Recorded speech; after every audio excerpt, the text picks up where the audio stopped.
Hello friends, हम लोग 9th class की हिस्ट्री SCERT बुक से देख रहे थे। इसका 2 चैप्टर तक कंप्लीट करवा दिया गया है। ये इसका तीसरा चैप्टर है, फ्रांस की क्रांति। और आज हम लोग पार्ट 3 देखेंगे इसमें, क्योंकि पार्ट 1 और पार्ट 2 अपलोड करवा दिया गया है। उसमें हम लोग देखे थे कि फ्रांस की क्रांति होने के क्या क्या कारण रहे थे। तो इसमें हम लोग विदेशी घटनाओं का क्या क्या प्रभाव रहा, ये सब कुछ हम लोग देख लिए थे।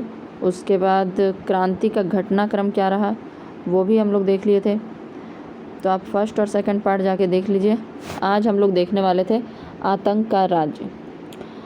पिछले क्लास में हम लोग देखे थे कि रॉबेस्पियर के बारे में जानते थे कि वह जैकोबिन क्लब का नेता था। रॉबेस्पियर वामपंथी विचारधारा का समर्थक था।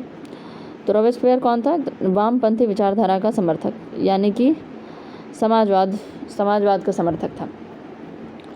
अतः खाद्य पदार्थों की महंगाई एवं अभाव से नाराज होकर उसने हिंसक विद्रोह की शुरुआत की। तो पहली बात तो जैकोबिन क्लब जो था वह गरीबों का क्लब था, मतलब उसमें गरीब लोग सभा बनाकर एक क्लब बनाए थे। तो उसमें ज़्यादातर लोगों को जो खाद्य पदार्थों की महंगाई एवं अभाव जो हुआ था उससे वो लोग नाराज़ थे, और रॉबेस्पियर ने नाराज़ होकर ही हिंसक विद्रोह की शुरुआत की थी और आतंक का राज स्थापित किया। तो जैकोबिन क्लब वालों ने क्या किया? रॉबेस्पियर के नेतृत्व में आतंक का राज्य की स्थापना की। 14 महीने में लगभग 13,000 व्यक्तियों पर मुकदमा चलाए गए और उन्हें फांसी दे दी गई। तो 14 महीने में लगभग कितने? 17,000 व्यक्तियों पर मुकदमा चलाया गया और उन्हें फांसी दे दी गई। रॉबेस्पियर प्रत्यक्ष प्रजातंत्र का पोषक था। रॉबेस्पियर क्या था? प्रजातंत्र का पोषक था, यानी कि वो चाहता था कि प्रजातांत्रिक व्यवस्था हो। 21 वर्ष से अधिक उम्र वालों को मतदान का अधिकार देकर, चाहे उसके पास संपत्ति हो या ना हो, चुनाव कराया गया। तो 21 वर्ष से जितने भी अधिक उम्र वाले लोग थे, चाहे उसके पास संपत्ति हो या ना हो, उसको चुनाव करके सरकार बनाई गई। ठीक है। 21 सितंबर 1792 को नवनिर्वाचित असेंबली को कन्वेंशन का नाम दिया गया तथा राजा की सत्ता को समाप्त कर दिया गया। और इस चुनाव के बाद 21 सितंबर 1792 को नवनिर्वाचित असेंबली, जिसको कन्वेंशन का नाम दिया गया, और राजा की सत्ता समाप्त हो गई या प्रजातांत्रिक सत्ता शुरू हो गई। ठीक है। देशद्रोह के आरोप में लुई 16वां पर मुकदमा चलाया गया और 21 जनवरी 1793 को उन्हें फांसी पर चढ़ा दिया गया। बाद में मेरी एंटोनेट को भी फांसी दे दी गई। तो देशद्रोह के आरोप में लुई 16वां जो वहाँ का राजा था, उसको भी उस पर मुकदमा चलाया गया और 21 जनवरी 1793 को उसे फांसी दे दी गई। बाद में उसकी जो पत्नी थी मेरी एंटोनेट, उसको भी फांसी दे दिया गया, यानी राजा रानी को भी फांसी दे दी गई। रॉबेस्पियर द्वारा स्थापित आतंक का राज्य अक्टूबर 1793 में उत्कर्ष पर रहा। रॉबेस्पियर द्वारा आतंक का राज्य अक्टूबर 1793 को उत्कर्ष पर रहा। कन्वेंशन द्वारा राष्ट्र की एकमात्र भाषा फ्रेंच घोषित की गई।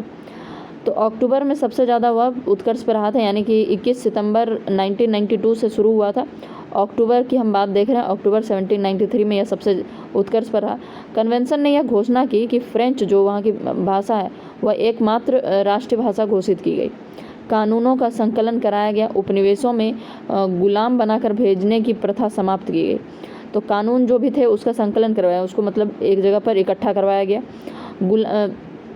उपनिवेश, यह जो बहुत सारा मतलब कानून था ना, हम लोग पढ़े थे कि 400 अलग अलग कानून थे, तो सबको संकलन करवाया गया। उपनिवेशों में गुलाम बनाकर भेजने की प्रथा समाप्त की गई।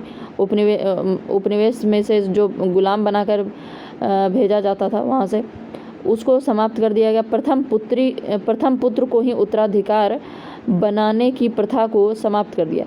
तो पहले यह उत्तराधिकार का जो कानून था, उसमें जो पहला बेटा होता था उसी को उत्तराधिकारी बनाया जाता था, तो उस प्रथा को समाप्त कर दिया गया।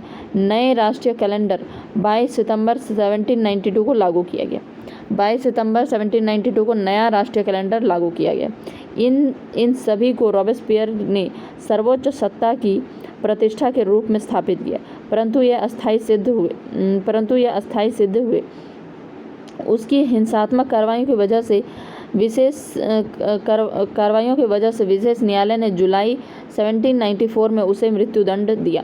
तो रॉबेस्पियर का जो यह कानून था, यह अच्छा तो सोचता था वह प्रजातंत्र के बारे में, लेकिन वह बहुत ही मतलब हिंसात्मक तरीके से कार्रवाई करता था, जिसके कारण न्यायालय ने उसे 1794 ईस्वी में उसे मृत्युदंड दे दिया। उसके मरने के बाद 1795 में नया संविधान बनाया गया, जिसने फ्रांस में गणतांत्रिक शासन शुरू किया। तो उसके मरने के बाद 1795 में फिर से नया संविधान बनाया गया और गणतांत्रिक तरीके से शासन शुरू किया गया। आगे चलकर नेपोलियन बोनापार्ट ने स्वयं को इस गणराज्य का प्रधान घोषित कर अपनी विधि संहिता लागू की। फिर नेपोलियन बोनापार्ट पिक्चर में आया और उसने गणराज्य का प्रधान खुद को घोषित किया। उसके सुधार कार्यों ने तत्कालीन फ्रांस के उत्थान में काफ़ी सहयोग प्रदान किया। अब हम लोग देखते हैं क्रांति की परिभाषा। इसमें थोड़ा देखिए, जो ग्रीन कलर के बॉक्स में लिखा हुआ दिखता नहीं होगा आप लोगों को, तो हम पढ़ के सुना दे रहे हैं। क्रांति की परिभाषा, पुरातन व्यवस्था का अंत, क्रांति के परिणाम लिखा हुआ है, माफ़ कीजिएगा, क्रांति के परिणाम। तो क्या क्या इस क्रांति के परिणाम क्या क्या रहे वो हम लोग देख रहे हैं आज। पुरातन व्यवस्था का अंत, जाहिर सी बात है इसमें पुरातन व्यवस्था का अंत हो गया था। जो पुराने व्यवस्था फ्रांस में चल रहे थे उसका अंत हुआ। फ्रांस की क्रांति ने वह पुरातन व्यवस्था को समाप्त कर आधुनिक युग को जन्म दिया, जिसमें स्वतंत्रता, समानता और बंधुत्व को प्रोत्साहन मिला। सामंतवाद का अंत हो गया। तो लोगों को यहाँ पर क्या था, हम लोग शुरू में देखे थे कि मध्यम वर्ग लोगों को कुलीन वर्गों के समानता नहीं मिल रहा, उनको स्वतंत्रता नहीं है। तो यहीं से लड़ाई शुरू भी हुआ था और अंत में इसका परिणाम भी यही रहा कि स्वतंत्रता, समानता और बंधुत्व को प्रोत्साहन मिला। सामंतवाद का अंत हुआ। धर्मनिरपेक्ष राज्य, इस क्रांति ने राज्य को धर्म से अलग कर धर्मनिरपेक्ष राज्य की स्थापना की। कैथोलिक, प्रोटेस्टेंट एक दूसरे के कट्टर हुआ करते थे। तो धर्मनिरपेक्ष राज्य की स्थापना की। धार्मिक क्षेत्र में बुद्धिवाद का उदय हुआ और जनता को धार्मिक स्वतंत्रता प्रदान की गई कि अब जो धर्म स्वीकार करना है आप कीजिए, सरकार आपकी सहायता करेगी, मतलब सरकार आपकी सुरक्षा करेगी। जो हमारे यहाँ पर भारत में भी है कि राज्य का कोई धर्म नहीं होगा। जनतंत्र की स्थापना, फ्रांस की क्रांति ने राजा के दैवीय अधिकार सिद्धांत को समाप्त किया और जनतंत्र की स्थापना की। सिंपल सी बात है कि राजा का तंत्र समाप्त हो गया और जनतंत्र शुरू हो गया। व्यक्ति की महत्ता, इसमें क्या हुआ, व्यक्ति की महत्ता पर बल दिया गया। फ्रांस के नेशनल असेंबली ने पहली बार व्यक्ति की महत्ता पर बल दिया। नागरिकों के मौलिक अधिकार और कर्तव्य की घोषणा की गई। हम लोग देखें कि नागरिकों के मौलिक अधिकार, उनकी स्वतंत्रता और समानता के अधिकार के बात किया जा रहा है, उनके कर्तव्यों की घोषणा की जा रही है। समाजवाद का प्रारंभ, अब क्या हुआ, अभी तक पूंजीवाद था, समाजवाद का प्रारंभ हुआ। फ्रांस की क्रांति ने समाजवादी प्रवृत्तियों को बल दिया। जैकोबिन्स ने सामान्य जनता के अधिकारों की रक्षा एवं अमीरों की जगह गरीबों का पक्ष लिया। उनके राजनीतिक अधिकारों की घोषणा भी की। तो समाजवाद का प्रारंभ हो गया। वाणिज्य व्यापार में वृद्धि, आप शुरू में देख रहे थे कि राजा के हस्तक्षेप के कारण बहुत ज़्यादा दिक्कत हो रहा था व्यापारियों को। क्रांति के फलस्वरूप गिल्ड प्रथा, प्रांतीय आयात, ये गिल्ड प्रथा और प्रांतीय आयात कर तथा अन्य व्यापारिक प्रतिबंध व्यापारियों पर से हटा दिए गए, जिससे वाणिज्य और व्यापार का विकास हुआ। तो यह सब जो प्रथा था, इसके कारण व्यापारियों का विकास नहीं हो पा रहा था। तो वाणिज्य और व्यापार के विकास में इस तरह के जो छोटे मोटे तो नहीं कहेंगे, जो राजा का हस्तक्षेप इतना ज़्यादा रहता था, उसके कारण विकास नहीं हो पा रहा था। यही कारण था कि 19वीं शताब्दी में व्यापार के क्षेत्र में फ्रांस इंग्लैंड के बाद द्वितीय स्थान पर था।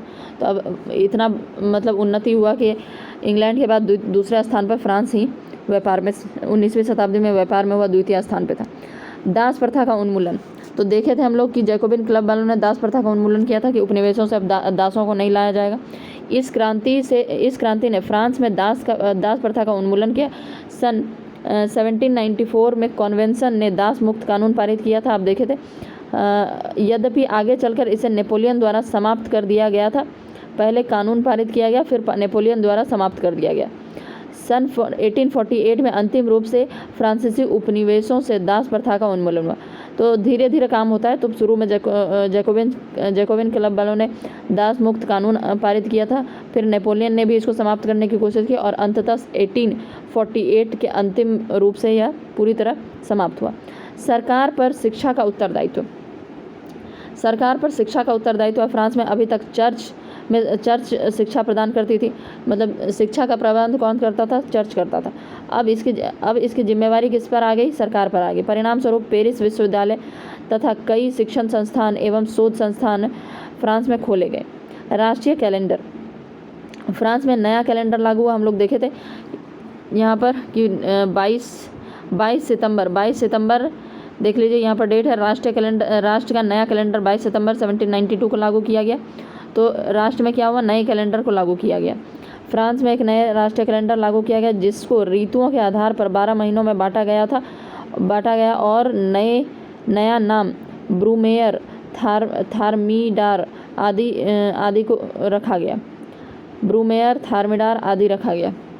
उसके बाद महिला आंदोलन देखते हैं। महिला आंदोलन फ्रांस के समाज में परिवर्तन लाने के उद्देश्य से फ्रांस की क्रांति में महिलाएं भी शामिल हुई। तो फ्रांस की क्रांति में महिलाएं भी शामिल हुई थी। इन्होंने the society of the removal and the Republican women नामक संस्था का गठन किया, जिसमें ओलम्पेज द गूज नामक नेत्री ने अहम भूमिका निभाई। ओलम्पेज द गूज का नाम याद रखिएगा, महिला आंदोलन में हुआ। महिला आंदोलन की वो नेता थी ओलम्पेज द गूज। इसने कौन सी संस्था का गठन किया? The society of revolutionary and Republican women. The society of revolutionary and Republican women, यह संस्था का गठन किया गया। इनके नेतृत्व में महिलाओं को पुरुषों के समान राजनीतिक अधिकार की मांग को स्वीकार कर लिया गया। तो इन्हीं के नेतृत्व में, यानी कि ओलम्प द गूज जो थी, उनके नेतृत्व में पुरुषों के समान ही राजनीतिक अधिकार महिलाओं के लिए भी स्वीकार किया गया। परंतु राजनीतिक अधिकार शुरू में उन्हें नहीं मिल पाए। फ्रांस की क्रांति ने महिलाओं को अपने अधिकारों के प्रति सजगता का पाठ पढ़ाया, जिसके कारण आगे चलकर वर्षों तक महिला आंदोलन चलते रहे। परिणाम स्वरूप सन 1946 को फ्रांस में महिलाओं को मताधिकार प्राप्त करने में सफलता हासिल हुई। तो सोचिए कितना दिन लग गया। 1947 लगभग की, मतलब जब भारत की आज़ादी का समय आ गया, तो उस टाइम फ्रांस की महिलाओं को मताधिकार में सफलता हासिल हुई। देखते हैं कि अन्य देशों पर क्रांति का प्रभाव क्या रहा। फ्रांस की क्रांति का प्रभाव सिर्फ फ्रांस पर ही नहीं बल्कि यूरोप के अन्य देशों पर भी पड़ा। नेपोलियन फ्रांस में सुधार के कार्यों को करते हुए अपने विजय अभियान के दौरान इटली, जर्मनी और आदि देशों में पहुंचा, तो उसे वहां की जनता क्रांति का अग्रदूत कहकर स्वागत किया। उसने इन देशों के नागरिकों को राष्ट्रीयता का संदेश देने का कार्य किया। तो हम लोग देखे थे कि लास्ट में जब ये जैकोबिन क्लब का शासन समाप्त हुआ तो उसके बाद नेपोलियन आ गया था, मतलब आतंक का राज समाप्त हुआ तो उसके बाद नेपोलियन का आ गया था। और नेपोलियन केवल फ्रांस में ही नहीं बल्कि आगे इटली, जर्मनी, इन सब में भी पहुंचा था। अपने विजय का अभियान के दौरान वह इटली, जर्मनी और अन्य देशों में पहुंचा और वहाँ के लोगों ने इसको क्रांति का अग्रदूत कहकर स्वागत किया और वहाँ पर भी नागरिकों को राष्ट्रीयता का संदेश देने का कार्य किया। किसने? नेपोलियन ने। इटली पर क्या प्रभाव पड़ा देखते हैं। इटली इस समय कई भागों में बटा हुआ था। फ्रांस की इस क्रांति के बाद इटली के विभिन्न भागों में नेपोलियन ने अपनी सेना एकत्रित कर लड़ाई की तैयारी की और इटली राज्य स्थापित किया। एक साथ मिलकर युद्ध करने से उनमें राष्ट्रीयता की भावना आई और इटली एक भावी एकीकरण का मार्ग प्रशस्त हुआ।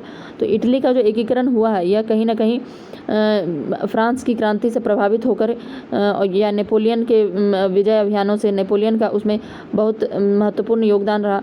इटली उस समय कई भागों में बटा हुआ था, तो उसका एकीकरण करने में नेपोलियन का तो नहीं कहेंगे, लेकिन नेपोलियन ने जो लोगों को संदेश पहुंचाया, राष्ट्रीयता का संदेश पहुंचाया, उससे बहुत ज़्यादा बल मिला वहाँ के लोगों को। जर्मनी पर प्रभाव। जर्मनी भी उस समय छोटे छोटे 300 राज्यों में विभक्त था, जो नेपोलियन के प्रयासों से 38 राज्यों में सीमित हो गया। इस क्रांति के स्वतंत्रता, समानता एवं बंधुत्व की भावना को जर्मनी के लोगों ने अपनाया और आगे चलकर जर्मनी का एकीकरण को भी बल मिला। तो जर्मनी भी बहुत छोटे छोटे राज्यों में, देखिए यहाँ 300 राज्यों में विभक्त था और नेपोलियन ने प्रयास करके इसको 38 राज्यों में सीमित कर दिया था। आगे जो जर्मनी का भी एकीकरण हुआ उसमें भी नेपोलियन का जो यह स्वतंत्रता, समानता और बंधुत्व की जो भावना थी वह लोगों ने अपनाया और इससे आगे चलकर जर्मनी का एकीकरण को बल मिला। पोलैंड पर प्रभाव। फ्रांसीसी क्रांति के अग्रदूत नेपोलियन ने पोलैंड में भी स्वतंत्रता की लहर फूकी। पहले यह रूस, प्रसा और ऑस्ट्रिया के बीच बटा हुआ था। पोलैंड जो था थोड़ा रूस के पास, थोड़ा प्रसा के पास, थोड़ा ऑस्ट्रिया के पास बटा हुआ था। यद्यपि पोलैंड को शीघ्र आज़ादी नहीं मिली, लेकिन उसमें राष्ट्रीयता का संचार इस क्रांति ने किया। एक लंबी अवधि के प्रयास के फलस्वरूप प्रथम विश्व युद्ध के बाद पोलैंड का स्वतंत्र राज्य कायम हो सका। तो पोलैंड भी जो है वह तीन जगहों पर बटा हुआ था, थोड़ा रूस के पास, थोड़ा प्रसा के पास, थोड़ा ऑस्ट्रिया के पास। तो उन लोगों में भी राष्ट्रीयता का संचार इसी क्रांति के बाद हुआ। तुरंत से तो उसको नहीं मिला था। प्रथम विश्व युद्ध के बाद पोलैंड को एक स्वतंत्र राज्य पोलैंड स्वतंत्र राज्य कायम कर सका। डायरेक्ट नहीं, लेकिन मतलब डायरेक्टली नेपोलियन ने किसी को भी एकीकरण में साथ नहीं दिया हो, लेकिन वहाँ पर राष्ट्रीय भावना का जो संचार हुआ है वह फ्रांस की क्रांति और जर्मनी के विजय अभियानों से ही हो पाया है। इंग्लैंड पर प्रभाव। नेपोलियन के विजय अभियान इंग्लैंड पर भी हुए, जबकि इंग्लैंड की आगे चलकर उसके पतन का कारण बना। इंग्लैंड ही आगे चलकर उसके पतन का कारण बना। तो नेपोलियन के विजय अभियानों का इंग्लैंड पर भी प्रभाव हुआ, लेकिन इंग्लैंड के कारण ही नेपोलियन का पतन भी हुआ था।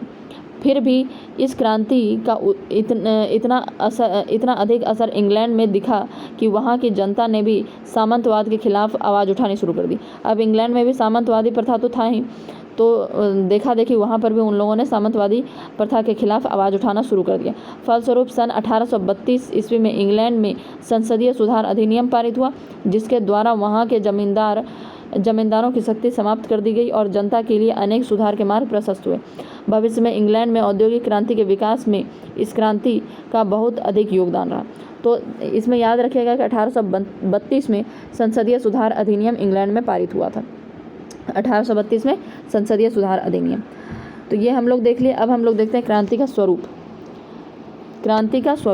फ्रांसीसी क्रांति के स्वरूप के संबंध के विषय में कहा जाता है कि यह पूर्ण रूप से निश्चयात्मक थी, अर्थात क्रांति की गति और दिशा वही थी जो लगभग सभी क्रांतियों की होती है। मतलब सब में वही था कि लोग परेशान थे निरंकुश सत्ता से, लोग परेशान थे सामंतवादी और कुलीनवादी संस्था से जो वहाँ पर चल रहा था। लोग परेशान थे आर्थिक परेशानियों से, लोग बेरोजगारी से परेशान थे। तो जो कारण है वह सब देशों में जैसे चल रहा था, बाकी सब क्रांति में जैसे रहता था, सब कुछ वैसे ही है। फिर भी इस क्रांति का स्वरूप को निश्चित करने के पहले यह देखना आवश्यक होता है कि उस क्रांति के क्या कारण थे। उस क्रांति में समाज के किस वर्ग के लोगों ने मुख्य रूप से भाग लिया और उस क्रांति से किस वर्ग के लोगों को अधिक लाभ हुआ। कई इतिहासकार ने सन 1789 की फ्रांसीसी क्रांति को बुर्जुआई मध्यम वर्गीय क्रांति का, क्योंकि उस समय देखिए 1789 में सबसे पहले मध्यम वर्ग के लोग ही आगे बढ़कर लड़ने के लिए आए थे, क्रांति करने के लिए, क्योंकि उनको ही समानता नहीं मिल पा रहा था। कुलीन वर्ग मतलब वो उससे ज़्यादा सक्षम होने के बावजूद भी उनको उतना विशेषाधिकार प्राप्त नहीं था। उनके अनुसार इस क्रांति ने एक विशेष अधिकार प्राप्त वर्ग की जगह एक दूसरे विशेष अधिकार प्राप्त का शासन स्थापित कर दिया। तो जो कई इतिहासकारों का यह मानना है कि एक पहले तो कुलीन और पादरी लोगों को मिला हुआ था, विशेषाधिकार प्राप्त था।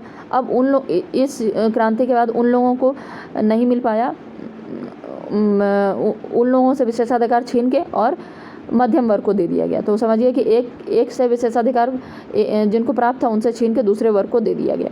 फ्रांस में मध्यम वर्ग के पास पूंजी की कमी नहीं थी।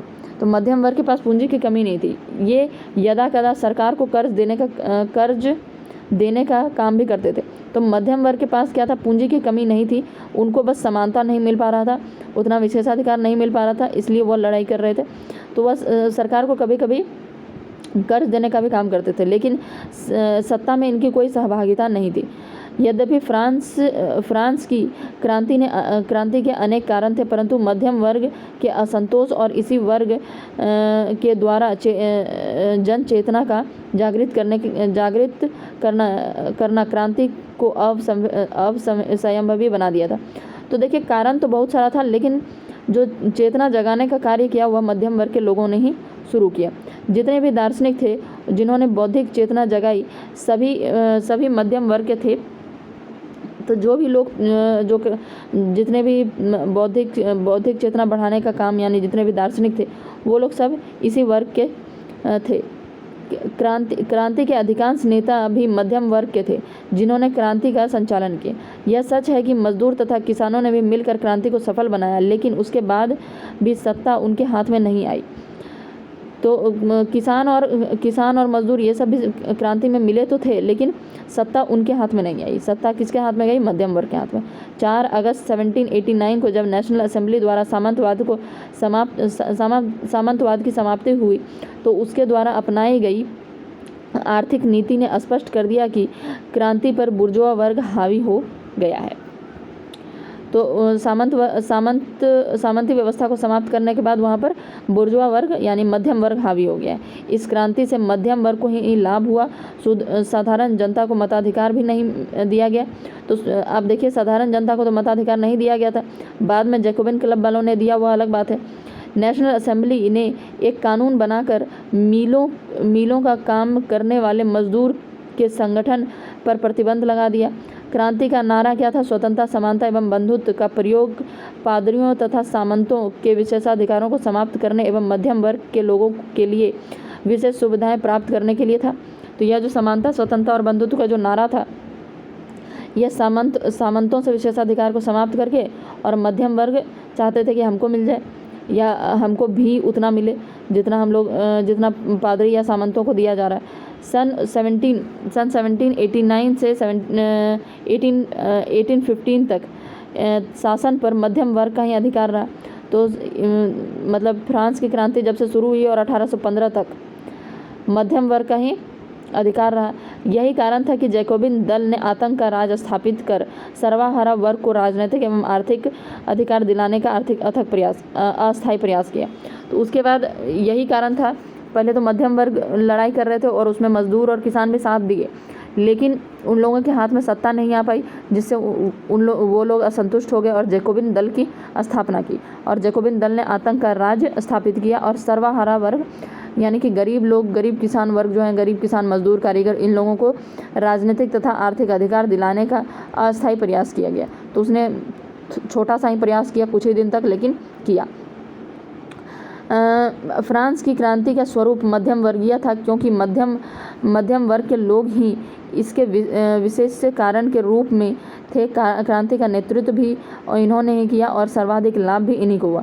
कारण भी यही थे, क्रांति का नेतृत्व भी यही कर रहे थे और सबसे ज़्यादा लाभ भी इन्हीं लोगों को प्राप्त हुआ।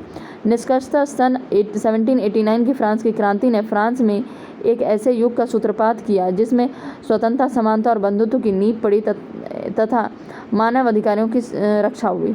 साथ ही यूरोप के अन्य देश भी इन विचारों से प्रभावित हुए और वहाँ भी सुधार के नए युग का सिलसिला शुरू हुआ। तो जो मानव अधिकार की नींव पड़ी, मतलब कि ये स्वतंत्रता, समानता और बंधुत्व का सभी लोगों को पाठ पढ़ाया गया इस क्रांति से, और एक नए युग का सिलसिला शुरू हो गया। तो आज ये कंप्लीट हो गया, ये इसका 3rd पार्ट था और फ्रांस की क्रांति आज कंप्लीट हो गया। अब हम लोग नेक्स्ट चैप्टर 4th चैप्टर पढ़ेंगे। Thank you. थोड़ा सा अभी हम लोग रिवीजन कर लेते हैं शुरू से। देखिए 1789 में फ्रांस की क्रांति का शुरुआत हुआ। तो सबसे पहले हम लोग यहाँ देख रहे थे इस क्रम में 1776 में क्या हुआ कि अमेरिका का स्वतंत्रता संग्राम हुआ था, जो कि 1783 में समाप्त हुआ। तो ये सब हम लोग देखे थे। उसके बाद फिर इसमें क्या था, फ्रांस की क्रांति कैसे, फ्रांस ने किस किस जगहों पर अपना उपनिवेश बनाया था। तो अमेरिका में एक विस्तृत क्षेत्र था, पश्चिमी द्वीप समूह और अफ्रीका का मेडागास्कर का टापू पर अधिकार कर लिया था, उसका उपनिवेश था। उसके बाद इसमें राजनीतिक कारण में देखते हैं, कोई लुई 14वां का शासनकाल चल रहा था। उसके बाद 1774 में लुई 16वां गद्दी पर बैठा, ये हम लोग देख लिए। उसकी पत्नी जो थी वह ऑस्ट्रिया की राजकुमारी थी, मेरी एंटोनेट, वह भी बहुत पैसा लुटाती थी, आपको यह चीज़ देख लिए थे हम लोग। उसके बाद फिर राजा राजा जो था वारसाई स्थित महल में रहता था और उसमें 15,000 ऐसे सैनिक थे जो जिसका कोई ज़रूरत नहीं था, लेकिन वेतन के रूप में बहुत ज़्यादा धनराशि लेते थे, और उसका मतलब पूरे राजस्व का 9% जो खर्च होता था इन्हीं लोगों पर खर्च होता था। उसके बाद यहाँ पर अमेरिका के खिलाफ जब वह अमेरिकी स्वतंत्रता संग्राम में फ्रांस ने जब उनका साथ दिया था, तो लगभग 10 अरब लिब्रे जो तत्कालीन फ्रांस की मुद्रा है उससे भी ज़्यादा खर्च हुआ था।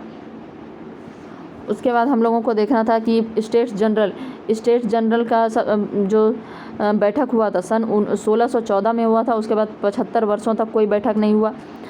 लुई जो 14वां था वह भी निरंकुश शासक था और वह कहता था मैं ही राज्य हूँ। ये उसके बाद फिर हम लोग आगे देखते हैं। इसके बाद पार्लमा नामक संस्था क्या थी? वह राजा की निरंकुशता और स्वेच्छाचारिता पर अंकुश लगाने के लिए पार्लमा नामक संस्था थी, जिसकी पूरे देश में कितनी संख्या थी? 17 पार्लमा नामक संगठन था। तो ये भी हम लोग देख रहे हैं। आगे कुछ इम्पोर्टेंट जो है वो हम लोग केवल देख रहे हैं यहाँ पर। हाँ, सामाजिक कारण क्या क्या था समाज में? देखिए, जो प्रथम एस्टेट था उसमें पादरी लोग रहते थे और उसमें 1,30,000 लोग थे, जबकि दूसरे एस्टेट में अभिजात वर्ग यानी कुलीन वर्ग थे, उसमें 80,000 परिवार या 40 लाख व्यक्ति रहते थे। तीसरे एस्टेट में 2.5 लाख लोग थे, 2.5 करोड़ लोग थे, जिसके पास भूमि का 40% हिस्सा था। 90% जनता जो थी वह तीसरे एस्टेट में थी, जिनके पास 40% ही कुल भूमि का 40% था। उसके बाद हम लोग आ जाते हैं, इसमें कुछ ऐसा खास हमको लग नहीं रहा है कि याद करने जैसा था। ठीक है, हाँ, यहाँ पर एक था कि उसके प्रकार से देना पड़ा। यहाँ कहा जाता था कि फ्रांस की क्रांति के पूर्व क्या कहा जाता था कि कुलीन लड़ते थे, पुजारी पूजा करते थे और जनसाधारण खर्चा जुटाते थे। तो यह भी याद रखिएगा। यहाँ पर हर 5-6 वर्ष के बाद क्या होता था? पूंजीपतियों को सरकार जो है कर वसूलने का ठेका दे देती थी, जिसे टैक्स फार्मर कहा जाता था। ये जो पूंजीपति होते थे जो टैक्स कलेक्ट करते थे उसको टैक्स फार्मर कहा जाता था। यहाँ 2 तरह के टैक्स लगते थे। एक था टेले, जो कि सरकार को देना पड़ता था, यानी लुई को देना पड़ता था, लुई 14वें, लुई 16वें, इन लोगों को देना पड़ता था। और एक था टीथे, जिसको धार्मिक कर कहते थे। उसके बाद इस पर और कोई चीज़ इसमें नहीं नज़र आ रहा है जो कि याद करने जैसा हो। चलिए, तो अब हम लोग नीचे देखते हैं।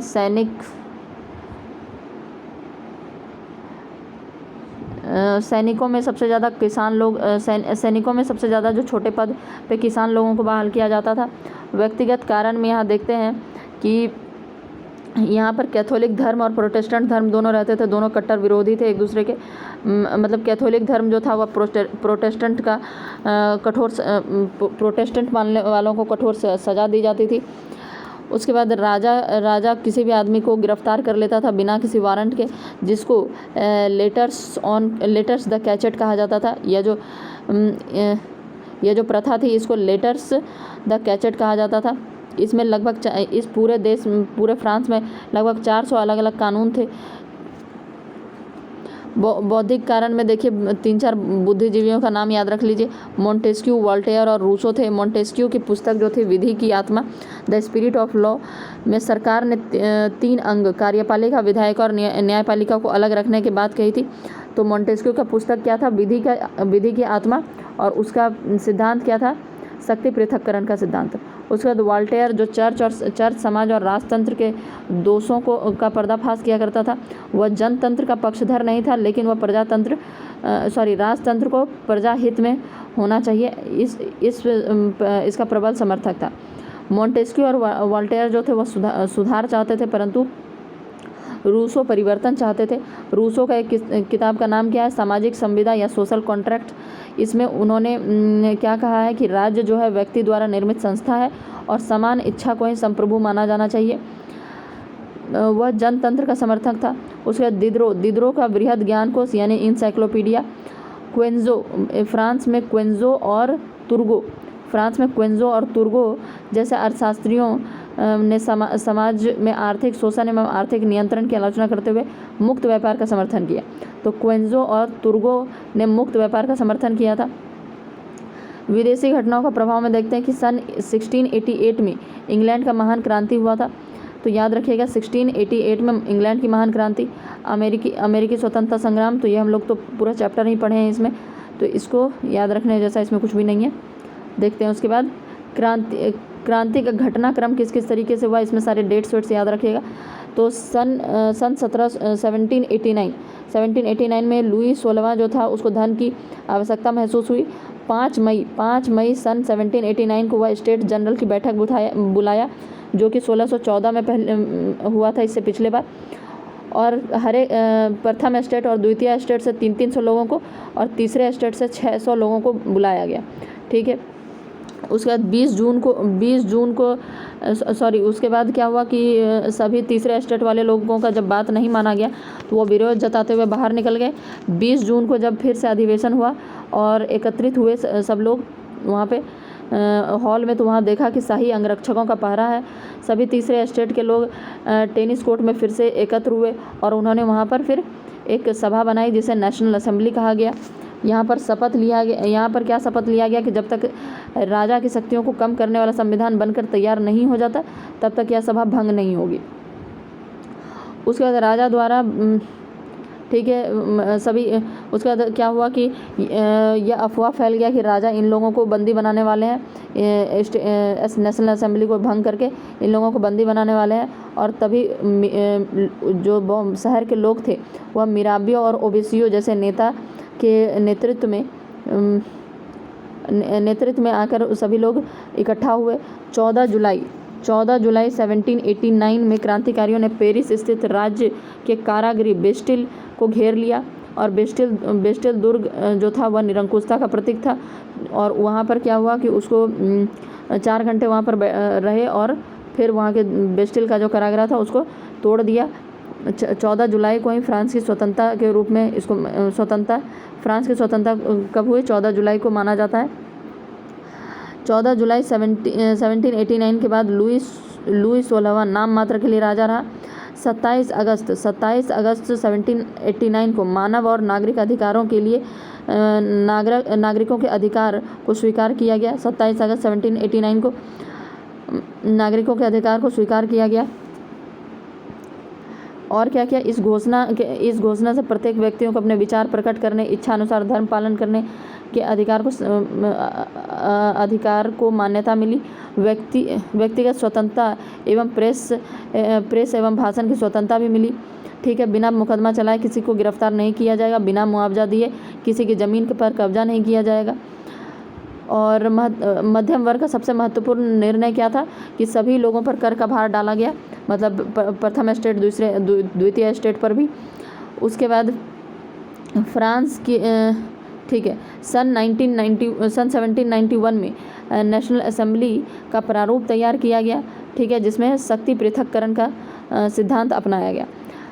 लुई 16वां ने भी इस संविधान को मान लिया, परंतु जब मिराबियो की मृत्यु हो गई तो हिंसात्मक विद्रोह शुरू हो गया था, ठीक है। हिंसात्मक तरीके से विद्रोह शुरू हो गया और 1792 में नेशनल असेंबली ने क्या घोषणा कर दिया कि ऑस्ट्रिया प्रसा और सेवाएं के विरुद्ध वह युद्ध करेगा, जिससे जनता को, वहाँ के फ्रांस की जनता को बहुत कठिनाई झेलनी पड़ी। और यह जो था नागरिकों को, मतलब नेशनल असेंबली में जो चुनाव होता था लोगों का वह अप्रत्यक्ष तरीके से होता था और इस तरह की चीज़ों से आलोचना होना शुरू हो गया और लोगों ने फिर जैकोबिन क्लब की स्थापना की। और जैकोबिन क्लब जो था वह भूतपूर्व कॉन्वेंट ऑफ सेंट जैकोब के नाम पे रखा गया था, जैकोबिन क्लब का नाम। इसके नेता कौन थे? Maximilian Robespierre. उसके बाद उसने आतंक का राज स्थापित किया और हिंसक, और रॉबेस्पियर क्या था, वह वामपंथी विचारधारा का समर्थक था। और क्या हुआ, महंगाई और यहाँ पर 14 महीने के टाइम पीरियड में वह 17,000 व्यक्तियों पर मुकदमा चलाया और उन्हें फांसी दे दी। रॉबेस्पियर प्रत्यक्ष प्रजातंत्र का पोषक था। 21 वर्ष से अधिक उम्र वालों को मतदान का अधिकार दिया, चाहे उसके पास संपत्ति हो या ना हो। चुनाव कराया गया। 21 सितंबर 1792 को नवनिर्वाचित असेंबली को कन्वेंशन का नाम दिया गया। 21 सितंबर 1792 को नवनिर्वाचित जो असेंबली थी, यह आतंक का राज्य वालों ने जो मतलब कि चुनाव करवा के जो नवनिर्वाचित असेंबली बनाया था, उसका नाम क्या दिया? कन्वेंशन दिया। ठीक है। लुई 16वां और उनकी पत्नी को भी मुकदमा चलाया गया और फांसी की सज़ा दे दी। लुई 16वां को कब फांसी की सज़ा दी? 21 जनवरी 1793 को। रॉबेस्पियर द्वारा स्थापित आतंक का राज्य अक्टूबर 1793 में सबसे ज़्यादा उत्कर्ष पे था। उसने क्या किया? फ्रेंच को ही एकमात्र भाषा घोषित कर दिया फ्रांस के लिए। कानून का संकलन कराया। उपनिवेशों में गुलाम बनाकर मतलब गुलामी प्रथा को, दास प्रथा को बंद किया। उसके बाद प्रथम पुत्र को उत्तराधिकारी बनाने का जो प्रथा था उसको भी समाप्त किया। नया कैलेंडर 22 सितंबर 1792 को नया कैलेंडर लागू किया। उसके बाद इन सभी को रॉबेस्पियर की सर्वोच्च सत्ता की प्रतिष्ठा के रूप में स्थापित किया गया। परंतु ये ठीक है, उनकी जो हिंसात्मक कार्रवाई थी उससे न्यायालय ने उसे 1794 को उसे मृत्युदंड दे दिया। उसकी जो हिंसात्मक कार्रवाई थी उसके कारण रॉबेस्पियर को 1794 को मृत्युदंड दे दिया। उसके बाद 1795 को नया संविधान बनाया गया जिसने फ्रांस की गणतंत्रात्मक व्यवस्था शुरू किया। और उसके बाद नेपोलियन बोनापार्ट का मतलब कि नेपोलियन बोनापार्ट ने सुधार कार्यक्रम किया। उसके बाद हम लोग इसमें देख रहे थे परिणाम क्या क्या हुए।